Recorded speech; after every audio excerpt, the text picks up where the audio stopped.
Esse risco fiscal é o que a gente tem falado e vivido muito aí nas últimas semanas, no último mês até, por sinal, nessa expectativa que o mercado tinha em relação ao pacote. O pacote veio, desagradou, a gente vê que de fato dólar em alta ali, pressionando bastante, até mesmo a inflação.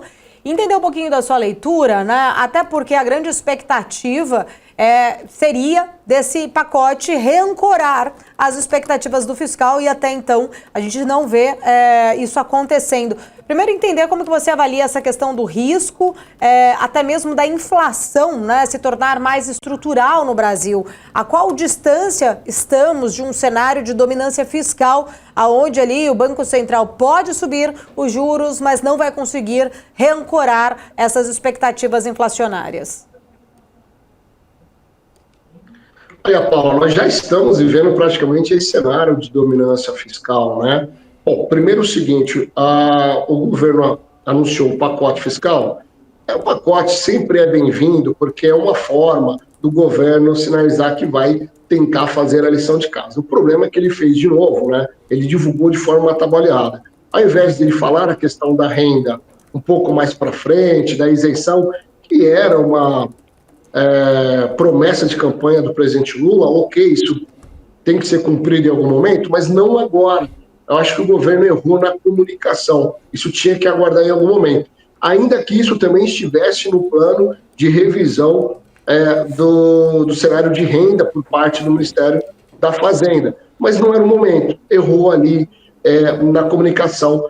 Ou seja, o teor e o cunho político sobrepôs a questão econômica. O pacote, ele acabou naturalmente desapontando os investidores, o mercado financeiro, porque ficou aquém do esperado. Quando o governo fala o seguinte, olha, nós vamos economizar 70 bilhões em 2 anos, sendo 30 em 2025, 40 em 2026, e para aprovar essas medidas, o governo federal, vai contar, né, com a aprovação do Congresso Nacional de projeto de lei complementar e de projeto de emenda constitucional, vai ser uma situação muito difícil dessa aprovação. O governo vai precisar fazer concessões. Aliás, já começa a fazer concessões, negociando, por exemplo, com o Ministério da Defesa, que já tinha sido ali negociado uma idade mínima para militares. Houve uma certa chiadeira e parece que ele vai ter que sentar na mesa de novo e vai ter que conversar. Além disso, ele não mexeu em fatores que aumentam muito a despesa. Por exemplo, quando ele fala o seguinte, vou manter toda a sistemática de ganho real de salário mínimo, ele continua aumentando a despesa com pensões, aposentadorias, com gastos com educação, com saúde. Por quê? Porque tudo isso está atrelado ao crescimento do salário mínimo, né? Ao crescimento da economia. Essa é uma regra que já existe e passou a valer no governo Lula. Então, quando ele não muda isso, ele não muda uma grande parte da despesa. Essa foi a leitura do mercado financeiro, né? E vale lembrar que o mercado financeiro é quem coloca o dinheiro no país, quem faz investimentos, aposta no país, dá liquidez para os investidores também, financia o governo com título público. Então, ele tem todo o direito de achar que o que foi divulgado ficou aquém do necessário. Aquém do necessário para quê? Para estabilizar a dívida bruta. O problema é esse. Nós não teremos condições, a partir desse pacote fiscal, de reduzir a relação dívida bruta-PIB.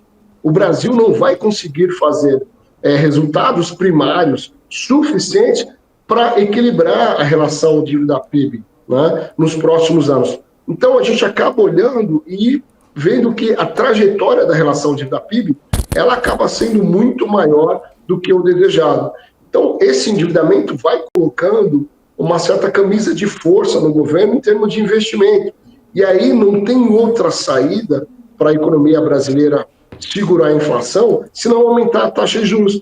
Então, tudo que o Banco Central fez até agora e que já começa a surtir efeito na economia, ainda não surtiu efeito na inflação. Ou seja, o nível de desaceleração que nós vamos observar na atividade econômica no 4º trimestre ainda é insuficiente para trazer essa inflação dentro da meta. Lembrando, Paula e Felipe, que a partir de janeiro nós teremos uma nova gestão do Banco Central do Brasil e uma nova sistemática de metas para a inflação, que não é mais ano calendário.